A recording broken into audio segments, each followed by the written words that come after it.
정성하라 끝까지. 아멘.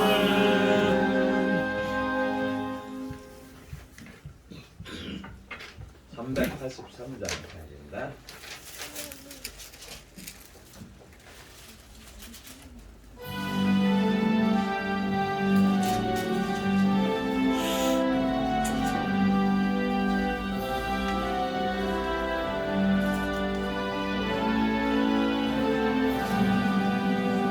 환난과 핍박 중에도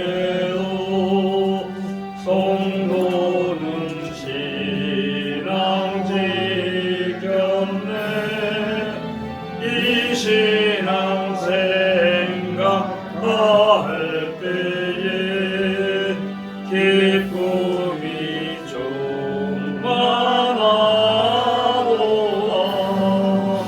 성도의 신앙 따라서 적도록 충성하겠네.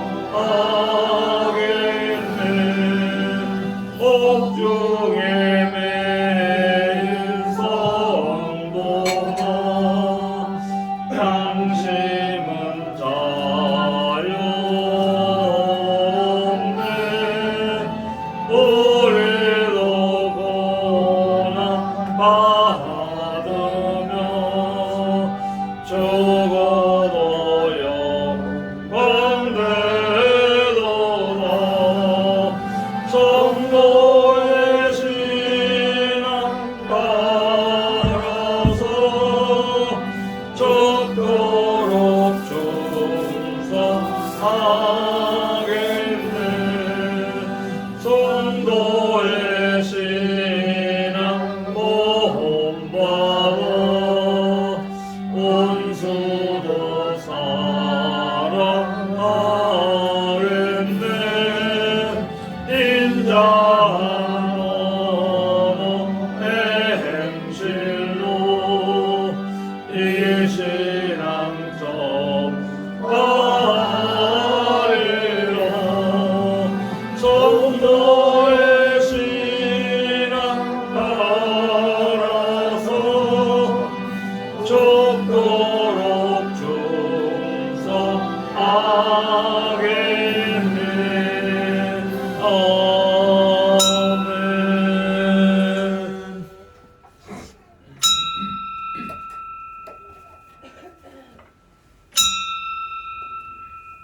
다 같이 묵상 기도 드리시고 주일 오후 예배 하나님께 드립니다. 다 같이 묵도 드립니다.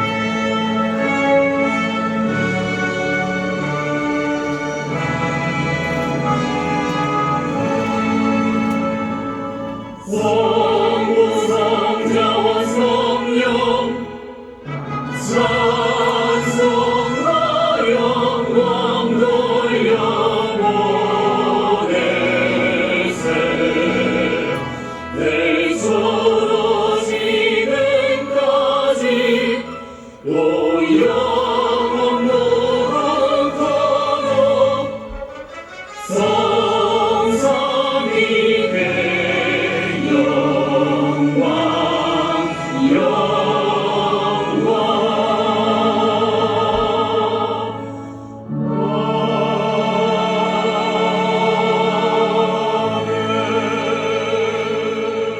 진리를 쫓는 자는 빛으로 원하니 이는 그 행위가 하나님 안에서 행한 것임을 나타내려 함이라. 아멘. 다 같이 사도신경으로 신앙 고백 하나님께 드립니다. 전능하사 천지를 만드신 하나님 아버지를 내가 믿사오며 그의 아들 우리 주 예수 그리스도를 믿사오니 이는 성령으로 잉태하사 동정녀 마리아에게 나시고 온리오 빌라도에게 고난을 받으사 십자가에 못 박혀 죽으시고 장사한 지 사흘 만에 죽은 자 가운데서 다시 살아나시며 하늘에 오르사 전능하신 하나님 우편에 앉아 계시다가 비로소 산 자와 죽은 자를 심판하러 오시리라. 성령을 믿사오며 거룩한 공예와 성도가 서로 교통하는 것과 죄를 사하여 주시는 것과 몸이 다시 사는 것과 영원히 사는 것을 믿사옵나이다. 아멘. 찬송가 179장 찬송 부르고 이 시간을 위해 김근환 집사님 기도 인도하십니다. 179장.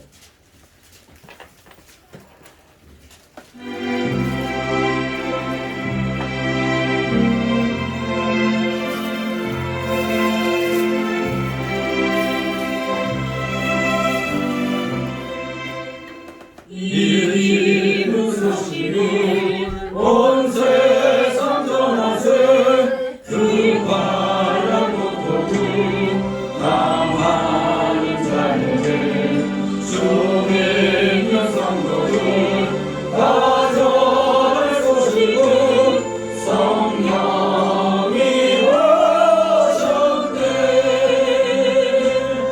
성령이 오셨네. 성령이 오셨네. 내 주에 보내신 성령이 오셨네. 이 기쁜 소식을 온 세상 전하세. 성령이 오셨네. 만왕의 왕께서 저 사로잡힌 자 다 구원하시고 창자유 주셨네. 승리의 노래가 온 성에 들리는 성령이 오셨네. 성령이 오셨네. 성령이 오셨네. 내 주에 보내신 성령이 오셨네. 이 기쁜 소식을 온 세상 전하세. 성령이 오셨네. 한없는 사랑과 그 크신 은혜를 늘 유심하면서 안 믿는 자에게 내 작은 힘으로 곧 증거하리는 성령이 오셨네. 성령이 오셨네. 성령이 오셨네. 내 주에 보내신 성령이 오셨네. 이 기쁜 소식을 온 세상 전하세. 성령이 오셨네. 기도.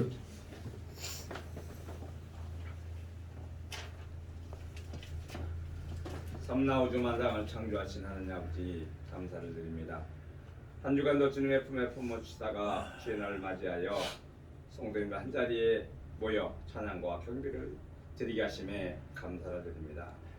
하나님 아버지, 주의 자녀로 마땅히 살아야 하거늘 옛사람의 속생애에 알고 짓고 모르고 지은 죄 주님 회개하오니 용서하여 주시옵소서.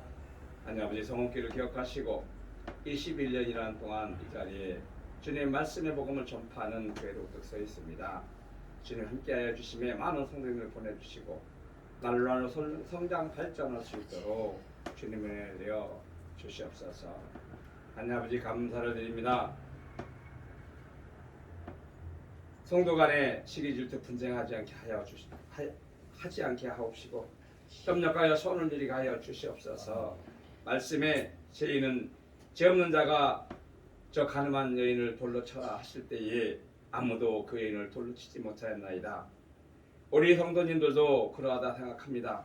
각자 원죄를 안고 태어났기 때문에 너나 나나 죄인이라는 것을 깨닫게 하여 주시옵시고 하나님을 들고 떨림으로 섬기게 하여 주시옵소서. 하나님 아버지 감사를 드립니다. 자에 대한 무 기억하여 주시옵시고 이 나라가 다시 반석에 설 수 있도록 주님 은혜를 내려 주시옵소서. 저처의 붉은 무리들이 꽈려지고 있습니다. 아버지 이들을 뿌리째 뽑아내게 하여 주시고 이 나라가 다시 자유 대한민국으로 하나님이 창조하신 나라로 거듭나게 하여 주시옵소서. 아버지 윤석열 정부가 이 나라를 하나님의 뜻에 따라 잘 이끌어갈 수 있도록 지혜와 총명과 명철을 더하여 주시옵시고 나라를 위하여 백성들을 위하여 하나님을 드리고 떨림으로 섬길 수 있도록 주님 은혜를 내려 주시옵소서. 하나님 아버지 감사를 드립니다. 오전에 이어 오후에 주님의 말씀을 배우고자 하오니 주님 함께하여 주시옵소서. 열왕기 하 6장 1절로 7절 무리를 떠오르는 도끼라는 제목으로 말씀을 배우고자 하오니 성령께서 함께하여 주셔서 마음판에 새겨 지켜 행할 수 있도록 주님 은혜를 내려 주시옵소서. 하나님 아버지 감사를 드립니다. 단위에 세우신 주의 종을 기억하여 주시옵시고 항상 성령 충만한 사역 주님 말씀에 바로 서는 사역하게 하여 주시옵시고 인간적인 면 가려 주시옵소서. 오로지 주님의 말씀만을 선포할 수 있도록 주님 은혜를 내려 주시옵소서. 이 모든 말씀 우리 주 예수 감사하며 기도드리옵나이다. 아멘.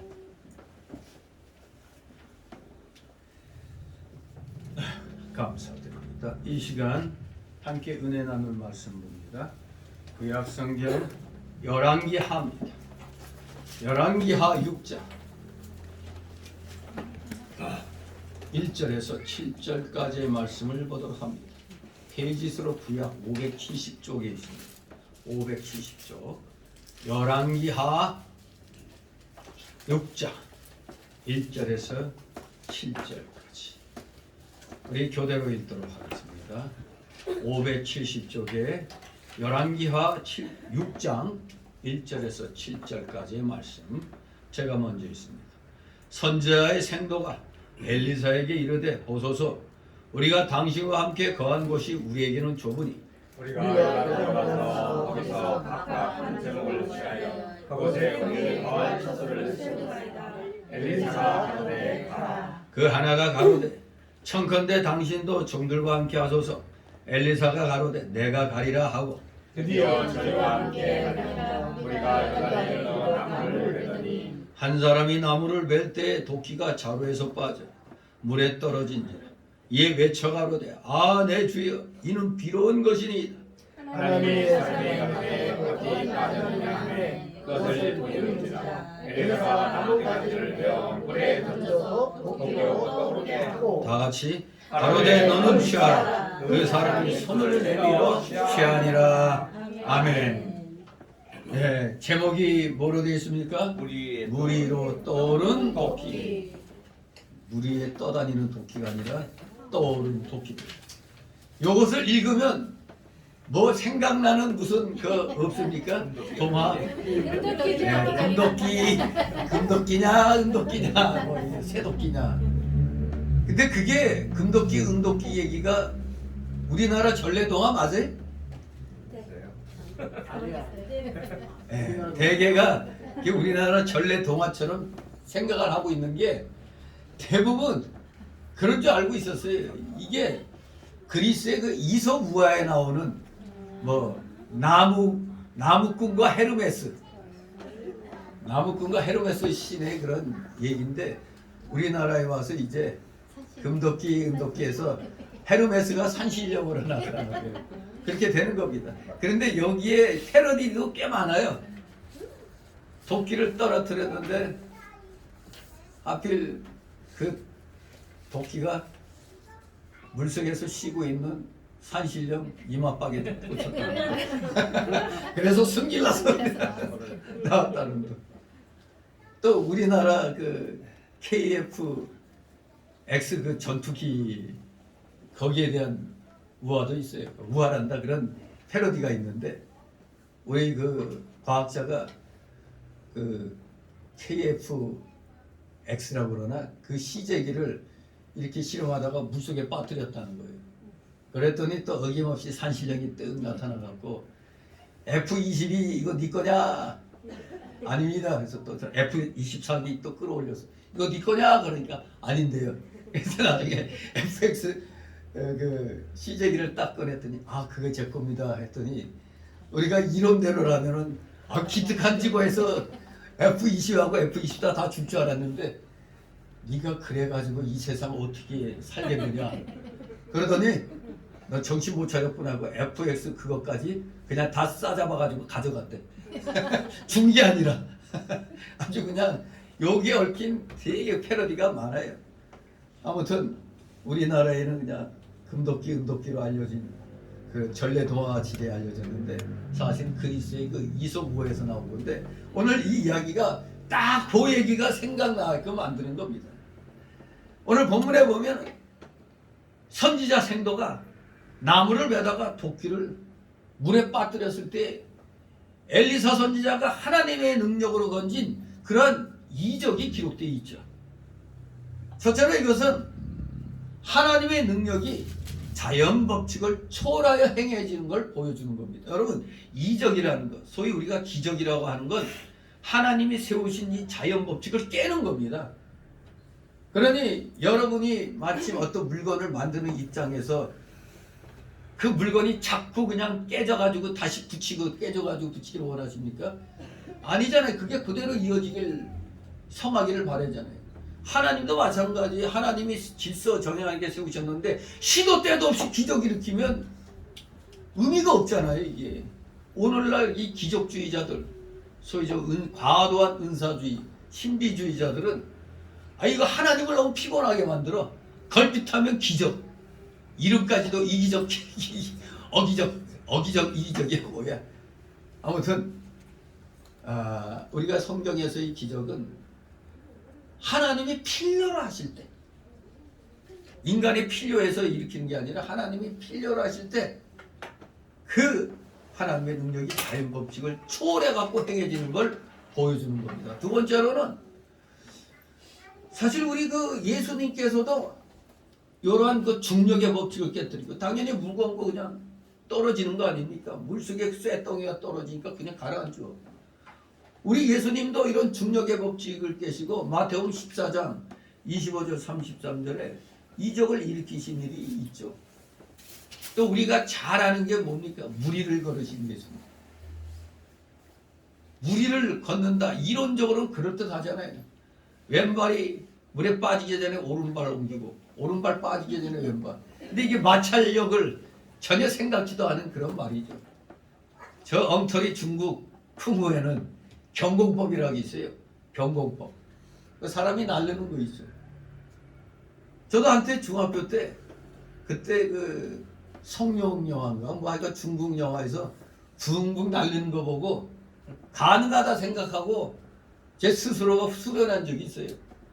다리에다가 무거운 아령을 달고 맨날 그걸로 운동하고 뛰어넘고 그러더니 이제 아령을 딱 꺾고 했더니 사람 한 키 정도는 붕 제자리에서 제가 뛰어넘었어요.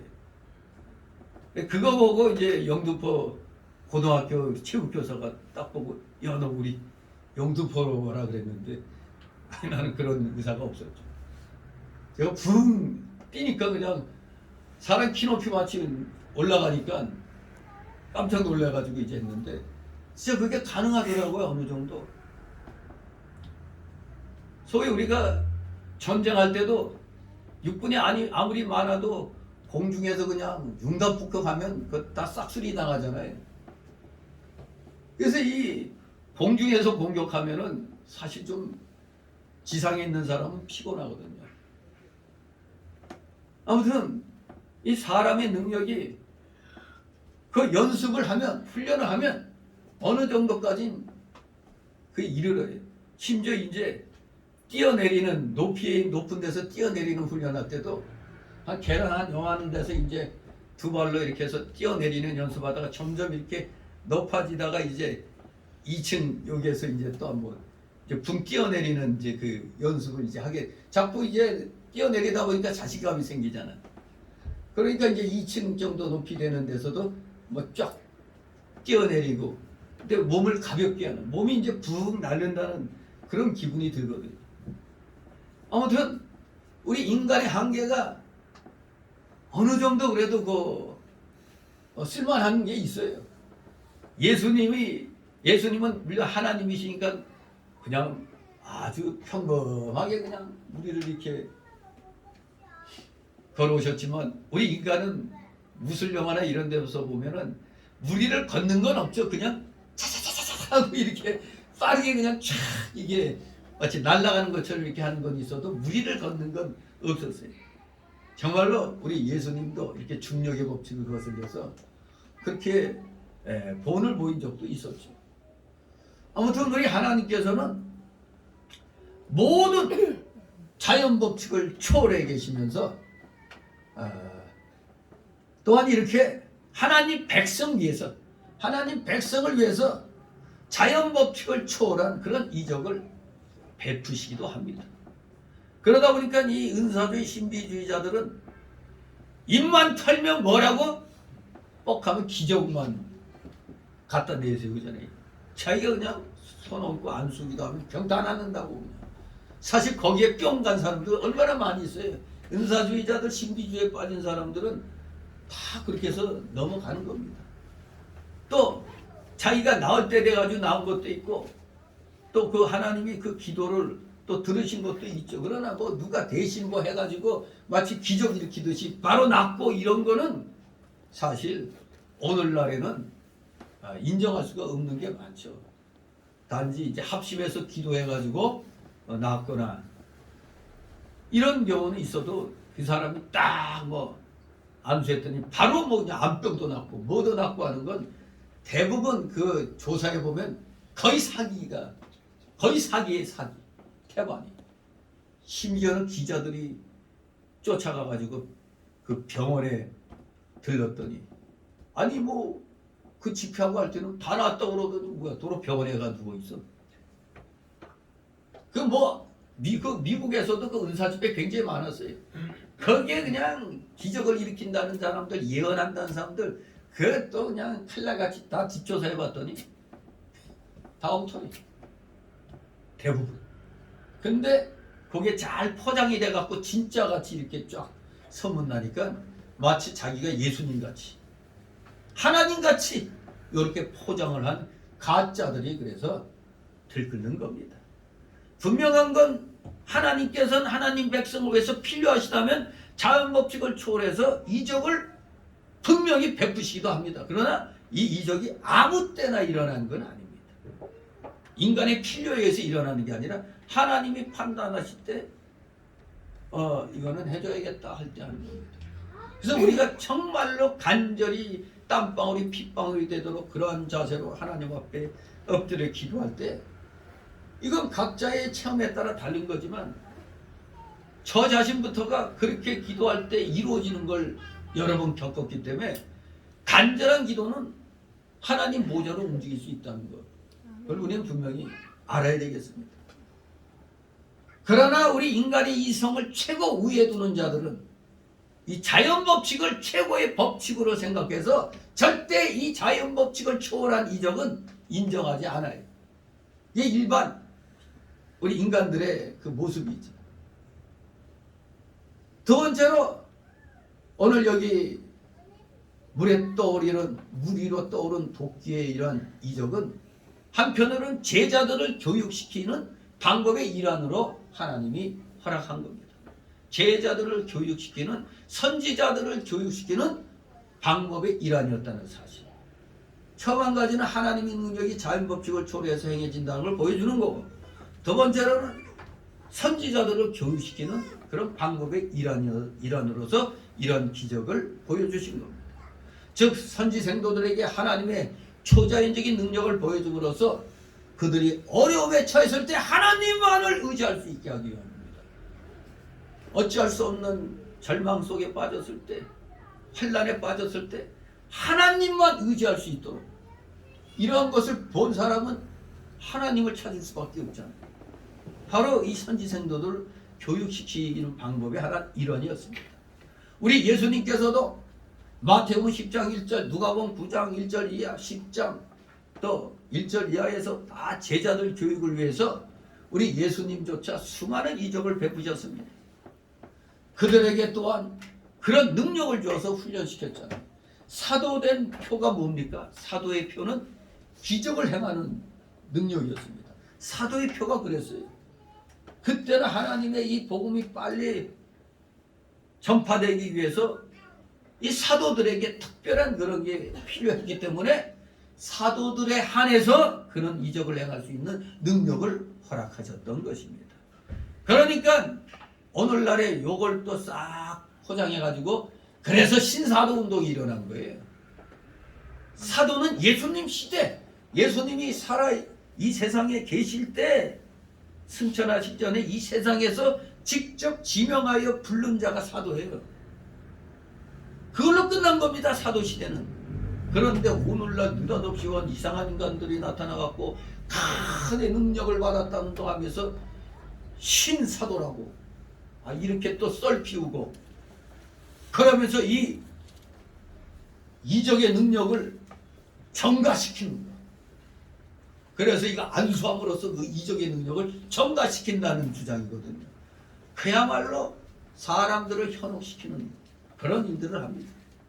아무튼 성경에서 말하는 기적은 하나님의 필요에 의해서 일어나는 거지 우리 인간의 필요에 따라 하는 게 아니라는 거, 이것만을 우리가 분명히 알아야 됩니다. 우리의 간절함이 하늘에 닿았을 때는 하나님이 이것은 있어야 되겠다 할 때 하나님이 판단하셔갖고 일어나게 하는 거지 우리 인간이 필요해갖고 마음 때나 그냥 하는 게 아닙니다. 이것을 분명히 알고 오늘 이 말씀을 봐야 되겠습니다. 1절 2절 있습니다. 선지자의 생도가 엘리사에게 이르되 오소서 우리가 당신과 함께 거한 곳이 우리에게는 좁으니 우리가 요단으로 가서 거기서 각각 한 제목을 취하여 그곳에 우리의 거한 처소를 채우사이다. 엘리사가 가로되 가라. 아멘. 사실 선지 생도들이 봤을 때 자기 스승 선지자 엘리사가 보통 사람이 아니었잖아요. 왜냐? 이 엘리사를 통해 갖고 하나님의 역사가 너무 많이 나타났어요. 그러니 그냥 여기저기서 구름같이 이제 선지 생도들이 몰려왔습니다. 그래서 엘리사에게 배운 것으로 보입니다. 왜? 여기 제자들이 쭉 있는 거 보니까 이 당시 아마 이곳에 선지 학교를 세운 것으로 보입니다. 그러니 소문 듣고 사방에서 모여드니까 거처가 좁게 됐어요. 비좁게 되었기 때문에 이제 스스로 선지 생도들이 요단에 가서 목재를 취해가지고 그곳에 거할 장소를 건축하고자 그런 필요를 느꼈기 때문에 스승 선지자 엘리사에게 이제 간청을 하는 겁니다. 우리가 당신과 함께 구한 곳이 우리에게는 좁습니다. 선지 생도의 수요가 증가하게 되자 당연히 그들의 거처는 상대적으로 점점 좁아지게 되는 겁니다. 우리가 뭐 이곳에 뭐 몇 명 이렇게 20, 30명 앉아 있을 땐 그저 그런데 여기에 50명 이상이 하게 되면 벌써 좁잖아요. 얘가 그때 개척교회 이제 예배 드릴 때 그때는 이 의자 안 놓고 바닥에 앉았을 때 여기까지 그냥 다 그냥 이 앉은 자리 다 그냥 저 구석 저기까지 그냥 쫙 그냥 그렇게 와가지고 같이 설립 예배 축하해 줬죠. 정말 바글바글한 것 같잖아요. 그냥. 그러니 만약에 그러한 수가 계속된다면 예배당 넓은 데로 옮길 수밖에 없는 거죠. 그런데 그것은 이제 시작할 때 이제 축하해주러 온 거고 실질적으로는 이제 설립 예배 드리고 난 뒤부터는 어때요? 그 다음부터는 뭐가 윙 날아다니죠. 허공에 그냥 파리만 그냥 이렇게 날아다니는 겁니다. 그럴 때는 그냥 두세 명이 앉아있으면 널널하죠 그냥. 아니 그런데 차츰차츰 막 이렇게 오면은 아이고 이거 좁다. 스스로 우리 넓은 곳으로 옮깁시다. 이제 스스로 이렇게 나오게 되는 거예요. 여기 선지생도도 점점 학생 수가 많아지니까 아이고 이거 좁아서 안 되겠다. 그래서 이제 선지 선생에게 이제 아뢰는 거죠. 그런데 여기 보니까 그 당시 선지생도의 숙소가 있었던 그 위치에 대해서는 여기 언급되어 있지 않아서 우리가 확실히 알 수 없습니다. 어느 지역에 뭐 선지생도들의 거처가 있었다 이런 말이 없잖아요. 우리가 분명히 알 수는 없지만 이제 일반적으로 짐작해 본다면 아마 여리고 지역이 아니었는가 이렇게 추정을 할 수 있죠. 왜냐하면 그 당시에 2장 3절 5절 보니까 베델을 비롯한 여러 곳에 선지 학교가 있었다고 기록되어 있습니다. 바로 이 여리고가 선지 학교가 있는 도시 가운데 요단강과 여기 강 얘기가 나오잖아요. 도끼 빠뜨린 그 강 얘기. 그 요단강과 가장 가까운 곳이기 때문에 이 여리고 선지 학교인가 보다. 그렇게 여리고 지역이구나. 그러니까 짐작을 하는 겁니다. 강가고 가장 가까웠으니까. 아무튼 선지 학교 세우는 것은 하나님의 나라를 세우는 일입니다. 왜? 엘리사를 통해서 하는 이 구원 운동이 이제 엘리사에게 배운 학생들이 또 나가서 또 그 사람은 그 사람대로 나가게 되죠. 진짜 이게 피라미식이 돼버리는 거죠. 그래서 이 학교가 그래서 중요한 거죠. 배우는 학생은 몇 명 안 돼도 그 한 사람이 나가서 또 여러 명 또 이렇게 가르치게 되고 또 거기서 배운 사람이 또 이렇게 여러 명 가르치게 되죠. 그래서 이 선지학교, 이 신학교가 그래서 굉장히 중요한 겁니다. 우리 교회가 뭐 인원수 적어서 뭐 어쩌고저쩌고 실망할 거 없어요. 또 하나님이 때가 되니까 또 신학교를 하게 해서 뭐 다른 데서 또 와서 배우고 나간 사람들은 또 그곳에 가서 또 하는 거니까 이 알게 모르게 이제 복음이 확장되는 거죠. 뭐 우리 교회는 뭐 위치도 그렇고 해서 이렇게 늘 수 있는 장소는 아니에요. 하지만 일정하게 정의 요원으로서 우리가 또 신앙생활을 할 수 있는 곳이기도 하는 겁니다. 아무튼 엘리사를 통해서 하는 구원운동이 이렇게 신학교를 통해서도 선지 생도들을 통해서 구원운동이 점점 확장되어 나갔습니다. 그러니 계속 소문은 나고 학생들은 모여옵니다. 그러니 이제 장소를 넓히지 않으면 안 되게 되었던 겁니다. 3절 있습니다. 그 하나가 가로되 청컨대 당신도 종들과 함께 하소서. 엘리사가 가로되 내가 가리라 하고 아멘. 마침내 그 생도 중에 한 사람이 엘리자에게 같이 가자고 했습니다. 이렇게 말한 것은 선생의 지도 없이는 그 일이 잘 안 되겠기 때문에 아마 엘리사 선지사에게 부탁을 한 것이죠. 즉 나무를 베고 처소를 짓는데 자기들을 지도하며 가르쳐주는 선생이 필요했던 겁니다. 이렇게 하라 저렇게 하라 스승이 이렇게 해주면 좀 쉽게 할 수가 있으니까. 그래서 엘리사는 그들의 청을 수락하여 같이 가게 되었던 겁니다. 당신도 종들과 함께 하소서 이렇게 부탁을 할 때 이 종들과 함께 종에 해당되는 히브리어는 에벳이라는 단어인데 사실 이 에벳은 노예를 말합니다. 노예 또는 그 사람의 아주 기묘한 부하, 신복. 우리가 아주 오른팔 같다 뭐 왼팔 같다 할 때는 신복이라고 그러잖아요. 신복. 이렇게 노예로도 번역하기도 하고 신복으로도 번역됩니다. 이처럼 선지 생도들이 엘리사 앞에서 자신들을 마치 노예와 같은 단어로 표현했다는 것은 선지자의 문의 가운데서도 이 엘리사 선지자의 위치와 그 권위가 어떠했는가를 잘 보여주는 겁니다. 우리를 노예같이 종같이 그만큼 엘리사 선지자의 권위와 그 위치가 그 당시에는 상당했다는 것을 짐작할 수가 있습니다. 한편 생도들이 제목을 구하러 요단 강가로 가는데 자기들과 이렇게 동행해 주기를 요청한 것에 대해서 우리가 이제 두 가지로 추격해서 생각해 볼 수가 있습니다. 왜 같이 가자고 했느냐? 첫째, 그들은 자신들이 벌목을 하는 중 어떤 불미스러운 일이 생기지 않을까 하는 그런 불안한 마음을 갖고 있었을 겁니다. 그래서 하나님의 능력을 소유한 엘리사가 자기들과 동행함으로써 그들은 안심하고 이 벌목 작업에 착수할 수 있으리라 믿었던 것입니다. 실제로 그들은 엘리사와 동행했기 때문에 지금 5절 7절에서 일어난 그 물 속에 도끼 빠뜨린 일을 하나님의 이적으로 다시 도끼를 찾아서 어려움을 면할 수 있게 되었던 겁니다. 2번째, 당신도 종들과 함께 하소서. 이 의미는 엘리사가 자기들과 동행함으로써 강력한 지도력을 발휘해 줄 것을 기대한 것으로 짐작할 수가 있습니다. 그리고 이러한 그들의 요청은 매사에 엘리사를 분명히 하나님의 사람으로 인정한 사실에서 기인했습니다. 이것은 오늘날 우리 성도들이 어떤 일을 시작할 때도 적용이 되는 겁니다. 즉 성도들은 어떤 일을 착수함에 있어서 먼저 하나님께서 그 일을 잠언 16장 1절 말씀대로 이루어 주시는 분이심을 믿고 그 일의 결과를 하나님께 맡겨야 하는 겁니다.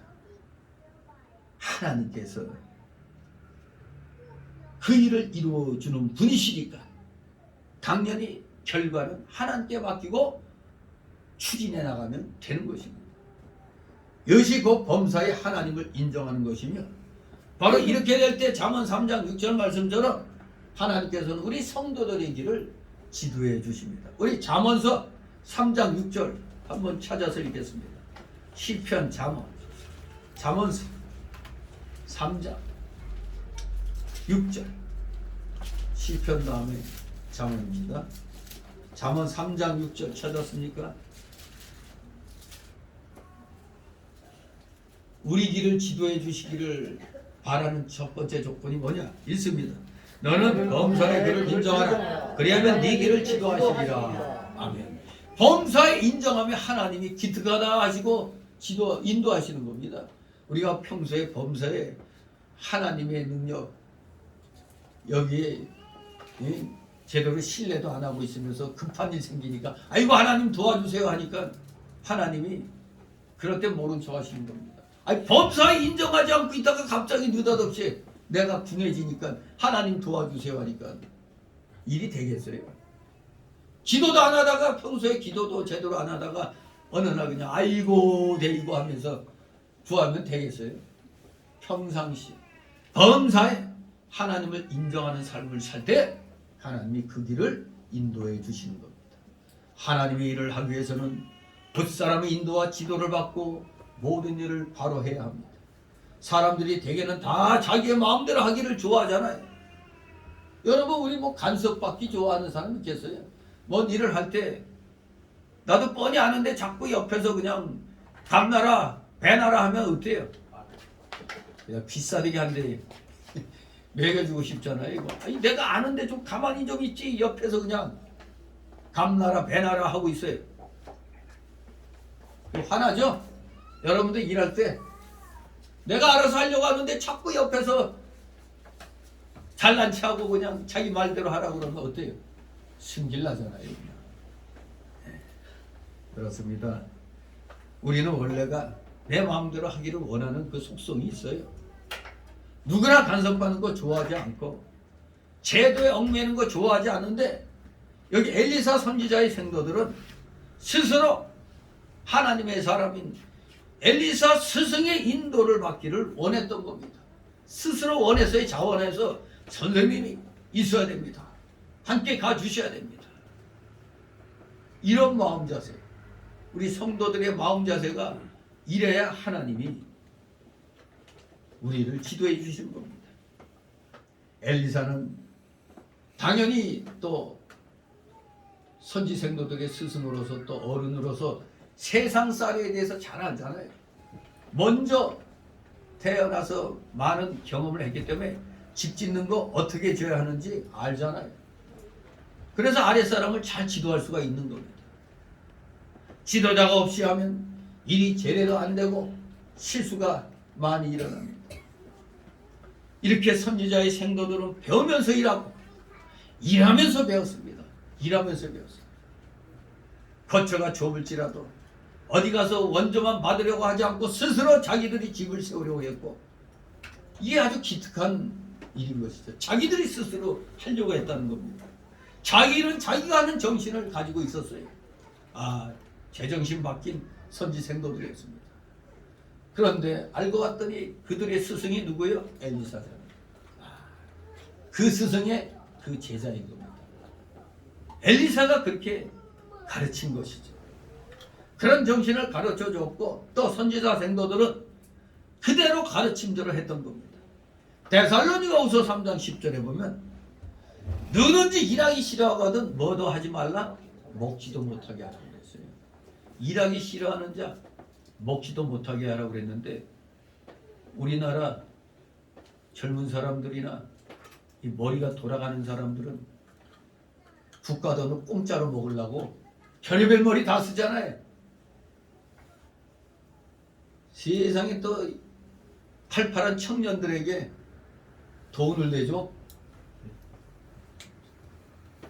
뭐 사업한다고 무슨 사업자금 뭐 이런 거 다 서류 심사 제대로 해가지고 이렇게 융자해 주는 거 몰라도 무조건 청년들에게 얼마. 이러면 청년들이 열심히 일할까요? 원래 양심 있는 애들은 아이고 감사하다고 열심히 하겠는데 대부분 보면은 공짜 심리가 생겨서 적당히 하고 머리만 쓰려고 그러죠. 어떻게 하면 저 잠자는 세금 빼먹을까? 요것만 궁리하게 되는 겁니다.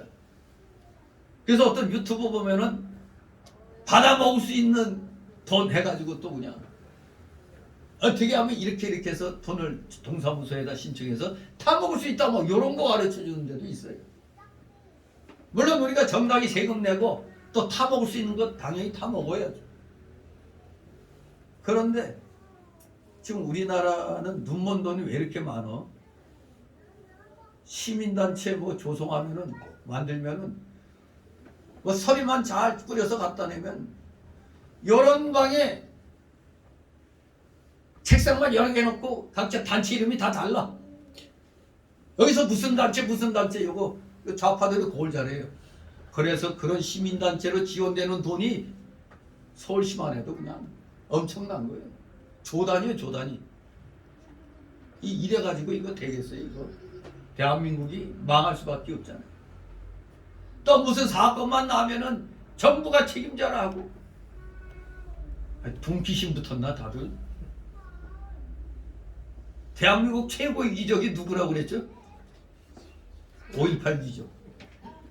그 다음에 최고의 기적은 세월호 기적. 그 다음에 민노총 전교조. 여기에 누가 끼어들려고 하고 있어요? 이태원 참사. 이 참말로 이거 되겠습니까? 일하기 싫어하거든 먹지도 못하게 하라고 그랬는데 이건 앉아서 그냥 돈 빼먹을 그 머리만 쓰고 있어요. 이러면 나라 망하는 겁니다. 좌파들이 많은 나라 치고 제대로 된 나라 한 나라도 없어요. 다 망했지. 남미 나라. 이 세상에서 최고의 인권이 뭐라고요? 먹고 사는 인권이 최고의 인권입니다. 근데 남미는 거꾸로 했어요. 중남미는 거꾸로 자유부터 달라고 자유부터 추구하다가 다 사회주의가 공산주의 같이 됐잖아요. 다 망했어요. 자유부터 찾다가 아니 지금 먹고 못 사는 게 그렇게 힘든데 무슨 자유부터 달라고 하니까 더 개판 5분 전이 된 거예요. 그래서 근데 우리나라는 달랐죠. 일단 자그마한 자유는 좀 희생하는 한이 있어도 억지로 그렇게 해나가니까 기반을 마련해가지고 조상 대대로 내려오던 무슨 고개를 끊었죠? 호리고개를 끊어냈잖아요.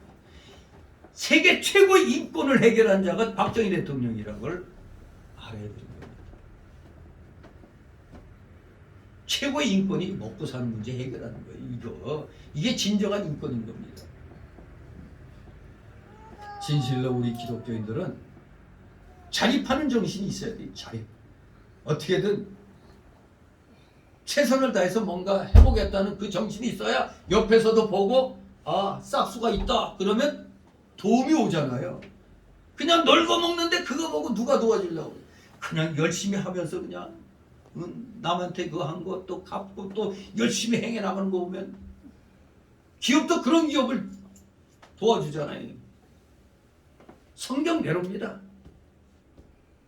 자기가 자기 일은 자기가 하려고 하는 그 자세. 자기 일은 자기가 하고 자기가 걸쳐서는 자기가 마련하는 이 자립적인 정신을 우리는 가져야 되겠습니다. 정말로 이 교회 개척해보면 개척해보지 않은 목사들은 몰라요. 얼마나 이 피눈물 나는지 모릅니다. 그저 남이 읽어놓은데 또 위임해가지고 등 따스고 배부르게 있는 목사들은 이 개척교회 정말로 아무것도 없는 데서 진짜 세상에서는 맨 땅에 헤딩한다고 이렇게 표현하죠. 맨 땅에 헤딩하는 거 아무나 하는 게 아닙니다. 못해요. 그야말로 피눈물 나는 겁니다. 이 개척하는 거. 그러니까 코로나 때 개척하려고 마음먹었던 사람들이 다 포기하고, 아니 심지어 그때 개척해가지고 이제 뭔가 포부 있게 나가려고 했던 교회들이 된소리 맞고 그냥 다 문 닫은 거 아니에요. 그냥 누가 교회 와요 그때. 큰 교회들도 몇 명만 남기고 다 안 나오는 판에. 참. 그런데 이제 코로나가 좀 풀리고 좀 그거해지니까 지금 와가지고 또 헛소리 내면서 큰 소리 치는 사람도 있는데, 정말로 개척교회 하는 거 보면 알 수가 있어요. 그래서 목사들도 교회를 한번 개척해 본 사람이냐 아니냐 얘기 나눠보면 알 수가 있어요. 개척해 보지 않은 사람들 성도 이 전도에서 데리고 오는 게 얼마나 어려운지 몰라요. 우습게 여기는 거죠. 아무튼 성경대로 하면 됩니다. 누구든지 일하기 싫어하거든 먹지도 말게 하라. 열심히 내가 하겠다는 자세를 가져야 하나님이 상황을 변화시켜서 주위에서 또 도움을 주도록 그렇게 만드시는 겁니다. 요청도 안 했는데 누가 와서 헌금하고 이런 게 개척교회 시작할 땐 그런 일이 있는 겁니다.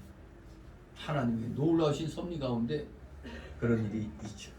우리 어떻게든지 정말로 열심히 최선을 다해서 하고 내 힘이 붙일 때 하나님 앞에 구해야지. 내가 할 수 있는 것도 하나님 아시죠? 해주세요 이러면 하나님이 꼴방 한 대 때리죠. 정신 차려 임마. 우리 인간이 할 수 있는 거 해야지 하나님 시험하지 않는 거죠. 할 수 있는 것도 그냥 안 하고 그냥 하나님 믿사오니 이러고 있으면 하나님이 귀심하게 생각하는 거죠. 내가 다 너한테 해주겠군 다 해놨는데 뭘 또 달래? 에? 그러니 그래? 그럼 너 굶어. 그렇게 나오는 겁니다. 누구든지 일하기 싫어하고도 먹지도 말게 하라고 그랬잖아요. 아니란 정신 가지면은 하나님한테 혼나는 겁니다. 목사들도 정신 차려야 되죠. 하나님이 잘 되게 했을 때 정신 차려서 영혼권의 전도 사역에 힘쓰고 부자하는데 또 힘을 써야 되는 거예요. 그래서 자기만 괜찮으면 된다. 이런 정신이 나라는 엉망진창돼도 우리 교회만 아무 일 없으면 된다. 이런 안일한 자세로 지금까지 해왔던 겁니다. 아무튼 우리 모두 스스로가 뭔가 해야 되겠다는 이런 자립정신을 가지고 일하면서 하나님 앞에 구해야 되는 겁니다. 그러니까 하나님이 너는 가만히 앉아서 구하기만 하라 한 게 어디 있죠? 마태복음 7장 7절 이하에 구하고 찾고 두드리라고 그랬잖아요. 열심히 기도하고 구하면 하나님 얻게 해주시니까 딱 영감 받으면 나가 찾아야지 내 걸로 만들려고. 그래서 발견했어. 그러면 어떻게 두들겨서 내 걸로 만드는 겁니다. 그렇게 행동해야 하나님이 일이 이루어지게 해주시는 겁니다. 아니란 자세 가지면 하나님이 저놈 있는 거 다 뺏어 마치 한 달란트 가지고 아이고 무서워라 이거 잃어버리면 안 되죠. 땅이 묻었다가는 있는 것까지 다 뺏어갖고 열심히 한 사람에게 다 줘버리는 거예요. 우리 그런 일 당하면 아닌 되겠습니다. 여기 선지 생도들처럼 정말로 최선을 다해서 내 힘을 기울여야 됩니다. 4절 5절 있습니다. 드디어 저희와 함께 가니라. 우리가 요단에 이르던 나무를 베더니 한 사람이 나무를 베되 고기가 자루에서 빠져 물에 떨어지니 이에 내쳐 가로되 아하 내 주여 이는 비로 온 것이니이다. 아멘. 자, 열심히 그냥 특심이 돼가지고 열심히 벌목을 했어요. 그러니 그때 일이 일어납니다. 나무를 베더니 한 사람이 나무를 벨 때 이렇게 나오고 있죠. 이 개역 성경을 보면은 앞뒤절이 다 하나같이 나무를 베다 그렇게 번역되어 있죠. 지금 나무를 베더니 나무를 벨 때에. 그러나 히브리어 원문을 보면 달라요. 단어가. 우리는 똑같이 나무를 베더니 나무를 벨 때 했는데, 즉 4절의 나무는 히브리어로 애침이라는 단어인데, 애침이라는 단어, 일반적인 나무를 가리키, 일반적인 목재 나무.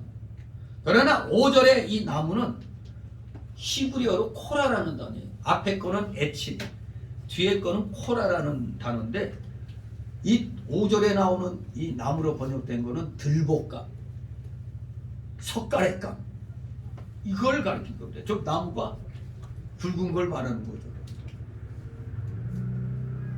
이에 따라서 공동 번역과 영어 RSV 성경에서는 정확하게 앞에 건 나무, 뒤에 거는 들볶감, 들볶감으로 번역되었습니다. 그러므로 여기 선지 생도가 도끼를 물에 빠뜨린 것은 아마도 큰 나무를 무리하게 찍다가 너무 힘주어 내리쳤다가 이게 거의 핀트가 잘못 맞았는지 팡 그냥 튀어갖고 강물 속으로 퐁당 해버린 것 같아요. 이럴 때 앞에 있다가 큰일 나죠. 도끼는 그냥 죽을 수가 있어요, 사람이. 그러니까 누가 옆에서 도끼질하고 뭐 칼질할 때는 조심해야 돼요. 야, 아무튼 이렇게 큰 나무를 무리하게 찍다가 생겨난 일로 여겨집니다. 그러니 큰일 났죠. 빌려온 도끼였어요. 그것도 빌려온 도끼인데 이걸 물에 빠뜨렸으니 이거 큰 문제가 생겼죠. 이거 돌려줘야 되는데 이거 여기 분명히 강가라고요. 강가. 무슨 작은 연못이 아니에요. 작은 연못 같으면 이렇게 보이겠죠. 네. 이 강이란 말이에요. 강. 아무튼 빌려온 도끼가 물에 빠졌기 때문에 큰 문제가 생겼습니다. 선지자나 생도가 다른 사람의 도끼를 빌려다가 강물에 빠뜨려 갖고 돌려주지 못한다면 선지자 체면이 어떻게 되겠어요? 자기들은 자기들이지만 자기들 스승까지도 욕먹을 수가 있잖아요. 정말로 죄책을 면할 길이 없게 됐습니다. 여기 이 생도가 탄식한 것은 그래도 아주 양심이 바른 사람이야. 아 이거 어떡하나? 저 내 거가 아닌데 저 돌려줘야만 되는 건데, 즉 다른 사람의 것이니까 돌려주겠다는 정신, 또 나에게 빌려준 사람에게 피해를 끼치지 아니하고 정당하게 하려는 그 정신에서 이 사람이 다급하게 아이고 큰일 났네 하고 이렇게 탄식을 할 수밖에 없었던 겁니다. 그런 정신에서 나오는 겁니다. 우리 기독교인은 항상 이런 자세를 가져야 돼요. 남에게 누 끼치면 안 된다는 것, 해를 끼쳐서 안 된다는 것, 남에게 손해주면 이건 하나님 앞에도 옳지 않은 겁니다. 우리가 이 자세로 살아야 되는 거예요. 우리도 다른 사람의 것을 반드시 돌려주고 남에게 피해를 주지 않도록 하며 다른 사람과의 관계도 바로 하도록 우리가 힘을 써야 돼요. 정말로 우리 구원받은 성도로서는 항상 다른 사람 앞에서도 피해 주지 않도록 해야겠다는 이 자세를 우리가 잊어서는 안 되겠습니다. 6절 7절 있습니다. 하나님의 사람이 가로되 어디 빠졌느냐 하며 그것을 보이는지 엘리사가 나뭇가지를 베어 물에 던져서 도끼를 떠오르게 하고 가로되 너는 취하사 그 사람이 손을 내밀어 취하니라. 아멘. 사실 뭐 우리가 이론적으로 볼 때 말도 안 되는 소리죠. 무슨 나뭇가지를 베어서 던졌더니 도끼가 떠오르다니. 나뭇가지가 아주 지독한 자석 있는 나무였나? 그게 그냥 물속에 등에 딸려왔게 엄청난 그런 자석이었나? 이건 과학적으로 봤을 때 이거 말도 안 된다고. 그래서 일반 학자들은 그냥 자연적인 해석으로 그냥 우연히 그 도끼가 뭐 어떻게 해서 이렇게 딱 무슨 속에 물에서 뭐 어떤 무슨 걸로 이렇게 탁 어떻게 옆으로 이제 삐져나 보였거나 뭐 이런 식으로 이제 해석을 할 수 있죠. 그런 방법을 택해요, 일반적으로. 그러나 이 열왕기하 여기에 이 기록한 이 사람은 이 사건을 통해서 나타난 엘리사의 선지자적 또 지도자적 관점을 보여주는데 주력했을 뿐 무슨 기적의 방법이나 초자연적인 현상을 기술하는 데 목적이 있는 게 아니었습니다. 선지자로서 하나님의 능력을 특별하게 받은 사람으로서의 그 사람을 통한 하나님의 그 능력이 나타났다는 걸 기록한 거지. 무슨 이걸 가지고 무슨 뭐 어떻게 저렇게 뭐 했더니 그냥 놀라운 역사가 일어났다는 등 뭐 이런 걸 소술하려고 하는 게 아니에요. 그저 선지자적 지도자적 관점 보여주는데 주력했지. 우리는 이런 초자연적 현상을 기가 막히게 뭐 이렇게 기술하려고 하는데 목적이 있는 게 아니었습니다. 그저 평범하게 엘리사가 나뭇가지를 베어 물에 던졌더니 하나님의 이적의 역사로 이 도끼가 떠오른 겁니다. 이건 하나님의 역사로밖에 설명할 수가 없잖아요. 그 무거운 쇠도끼가 어떻게 이게 떠오르겠어요? 진실로 도끼가 무거운 쇠도끼가 물에 빠졌으니 이를 못하게 되었고 또 다른 사람의 도끼를 돌려주지 못할까 봐 큰 걱정이 생겼는데 이렇게 엘리사가 도끼를 건져서 일을 할 수 있게 해줬고 원상대로 염려 없이 벌목 작업하도록 모든 것을 그대로 되돌려 놓은 것입니다. 잃어버렸던 것을 다시 찾아서 이제 하나님의 일을 계속할 수가 있었다는 사실, 이게 핵심입니다. 중단하지 않고 하나님이 선지자를 쓰셔서 이 어려운 일을 해결시켜 주시고 하던 일을 그대로 원상대로 행할 수 있도록 하나님이 역사하셨다는 겁니다. 자, 그런데 여기 6절 7절에 봤을 때 지금 빠진 거는 이제 주된 그 물건은 도끼였습니다. 도끼에 대해서 우리가 이 문자적으로 이렇게 이제 뭐 무거운 쇳덩어리가 물에 빠졌는데 하나님의 능력으로 이것이 다시 이제 떠오르게 했다는 것. 그냥 이걸로만 끝나는 게 아니라 이 도끼에 대한 이 의미, 그 신령한 뜻이 여기 있다는 걸 우리가 또 생각해 봐야 되는 겁니다. 즉, 이 도끼에 대한 신령한 뜻은 오늘날 우리에게 성도들은 영적 무장을 해야 된다는 성도의 영적 무장을 가리키는 겁니다. 성도의 영적 무장. 누가복음 22장 36절에 이르시되 이제는 전대에 있는 자는 가질 것이요 주머니도 그리하고 겁없는 자는 겉옷을 팔아 살찌어다라고 했습니다. 처음에 예수님이 제자들과 계실 때는 그거 다 필요 없다고 그랬잖아요. 하나만 갖고 그렇게 나와 지팡이도 하나, 뭐 전대도 하나, 두어 벌 신발도 필요 없어. 하나만 갖고 가라고 그랬어요. 그때는 예수님이 직접 계셔서 역사하실 때고, 이제 누가복음에서 이렇게 말한 것은 전번에는 검도 필요 없다고 그랬잖아요. 근데 이제 검 없는 자는 뭘 팔아서 살라고? 겉옷까지 팔아서 살라고 그랬어요. 이제는 예수님이 이 세상을 떠나고 이제 너희들만 남게 되는 거기 때문에 너희들이 영적 무장 잘해가지고 사단과 싸워 이기라는 얘기입니다. 영적 무장을 해야 마귀 세력을 이길 수가 있고 하나님 나라를 건설해 나갈 수가 있는 겁니다. 영적 무장을 해야 우리가 선한 싸움을 잘 싸우고 승리할 수가 있는 겁니다. 우리 선한 싸움은 싸워야 되는 겁니다. 우리 기독교인 그저 그냥 허허허 하면 되는 거 아니에요? 그거는 비둘기같이 순결함만 지키다가는 먹히는 거예요. 일에게 뱀같이 또 지혜로워야 되는 겁니다. 뱀같이 지혜로워야 돼요. 비둘기처럼 순결함을 우리가 잃지 않으면서도 선한 싸움을 할 수 있도록 우리가 뱀같은 지혜를 가져야 되는 겁니다. 영적 무장을 상실하면 절대 마귀의 세력을 이길 수가 없고 하나님의 일을 계속해 나갈 수가 없는 것입니다. 우리 엘리사 선지자가 이 도끼를 빠뜨리고 탄식하는 이 선지 생도에게 물어봤죠. 어디 빠졌느냐? 어디 빠졌느냐? 했더니 어디 빠졌느냐? 그걸 물어보고 자시고요. 그냥 강가에 아무데나 그냥 하나님 빠졌습니다 하면 띡 떠오르면 되는데 구태여 물어보냐 어디 빠졌느냐. 그러니까 인간으로서 힘을 쓸 만큼 써야 된다는 그런 의미가 있는 겁니다. 덮어놓고 그냥 여기서 빠뜨렸는데 저기요 하면 안 되잖아요. 자신이 나아갈 길이 이쪽인데 저쪽으로 하면서 하나님 길을 인도해 주소서 하면 안 되잖아요.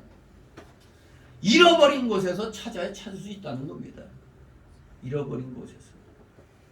요한계시록 2장 4절 5절에 보면 그러나 너를 책망할 것이 있나니 너의 처음 사랑을 버렸느냐. 그러므로 어디서 떨어진 것을 생각하고 회개하여 처음 행위를 가지라. 오늘 오전 예배 뭐가 생각나는 거 없어요? 첫 단을 첫 제단 쌓은 곳으로 아브라함이 돌아갔잖아요. 잃어버린 첫 그 신앙을 다시 회복하려고. 이 잃어버린 처음 행위를 찾아야 됩니다. 그리하지 아니하면 아니하고 회개치 아니하면 내가 네게 하여 네 촛대를 그 자리에서 옮기리라고 말씀하셨습니다. 우리가 어디서 믿음을 잃어버렸나 찾아서 회개하고 바로 서야 돼요. 올해를 맞이해서 벌써 시험 든 사람도 있는 것 같고 이걸 이겨내야 돼요. 본인 스스로가. 왜 이랬을까? 왜 이런 일이 일어났을까? 본인이 찾아야 돼요. 본인 스스로가. 본인이 찾아서 자기 스스로 그걸 기도하면서 회복해야 되는 겁니다. 누가 대신해 주는 거 아닙니다. 자기 신앙은 자기가 책임지는 거지 누가 대신해 줘. 진실로 우리 무슨 일을 만났을 때 어디서부터 이런 일이 생겼을까 생각을 해야 되는 것입니다. 그랬더니 이제 엘리사가 말 듣고 뭐라고 그랬어요? 나뭇가지를 그곳을 보이니까 엘리사가 나뭇가지를 베어서 그 자리에다가 던졌습니다. 나뭇가지를 베어 물에 던져서. 이게 바로 엘리사의 능력의 표현입니다.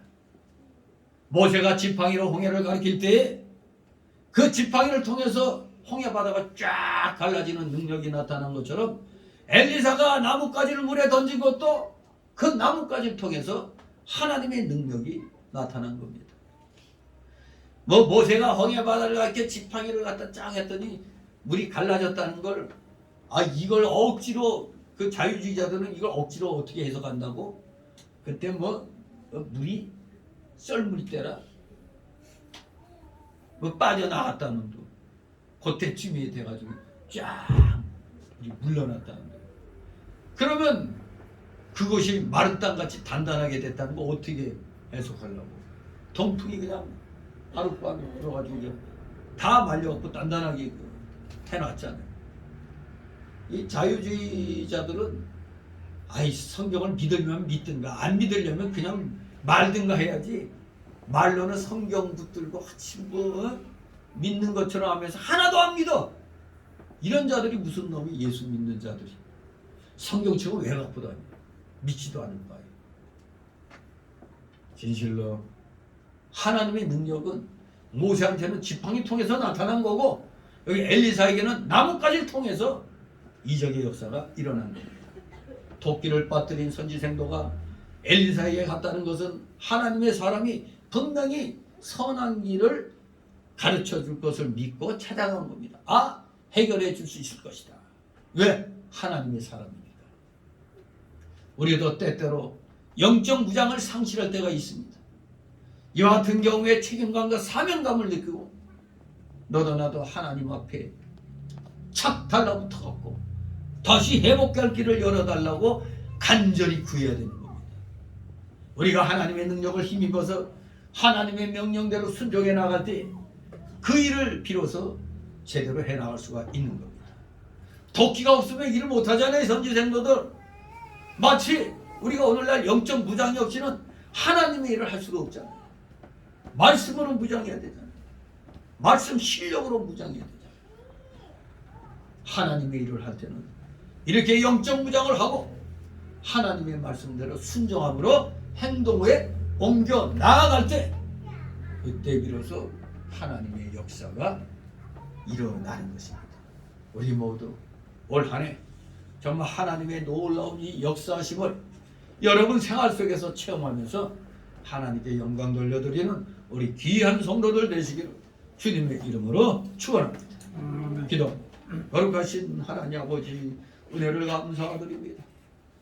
우리 모두 여기 엘리사 선지자의 그 생도들 같이 항상 하나님만 바라보며 하나님의 능력만을 바라보면서 우리가 현실적으로 해야 될 일 열심히 하면서 이렇게 선지 생도들처럼 열심히 나무를 베면서 집을 질 생각해야지 그저 하나님 빚어보니까 집을 하나 주옵소서 하는 이런 식의 노력도 안 하고 거저 먹으려는 이런 거지 근성은 우리 기독자들에게서 다 제하여 주옵소서.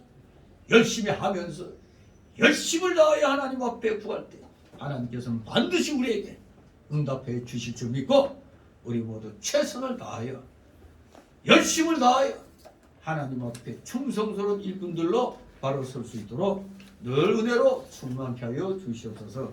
감사드리며 예수 그리스도의 이름으로 기도드리옵나이다. 아멘. 다 같이 찬송가 363.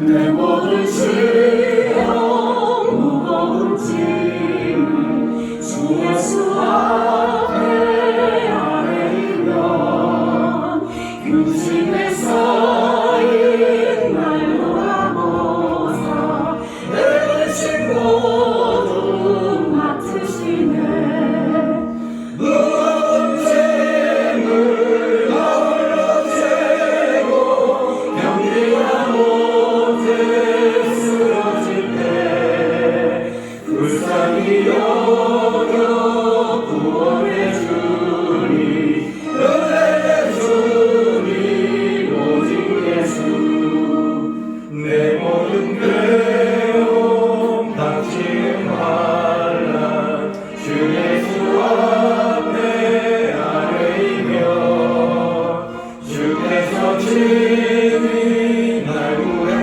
주사 넓으신 사랑 베푸시네 무거운 짐을 나 홀로 지고 경기가 못해 쓰러질 때 불쌍히 여겨 구원해 주니 은혜의 주님 오직 예수 내 짐이 점점 무거워질 때 주 예수 앞에 아뢰이면 주께서 친히 날 구해 주사 내 짐을 져주시네 무거운 짐을 나 홀로 지고 경기가 못해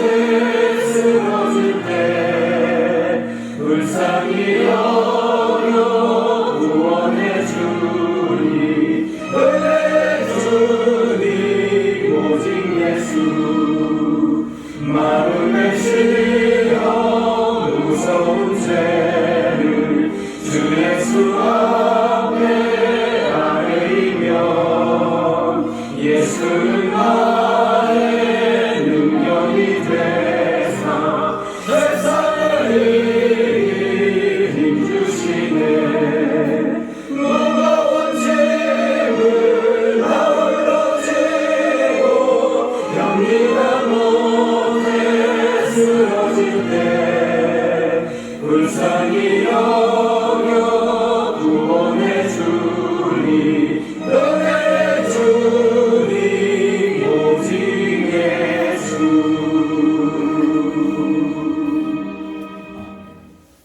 주 기도문으로 마칩니다. 하늘에 계신 우리 아버지 이름이 거룩히 여김을 받으시오니 나라의 마시며 뜻이 하늘에서 이룬 것 같이 땅에서도 이루어지니까 오늘날 우리에게 원하는 음식을 주시고 우리가 우리에게 진 자를 사하여 주시고 우리 죄를 사하여 주시고 우리를 시험에 들게 하지 마옵시고 다만 하게서 구하옵소서. 내겐 나라와 권세와 영광이 아버지께 영원히 있사옵나이다. 아멘.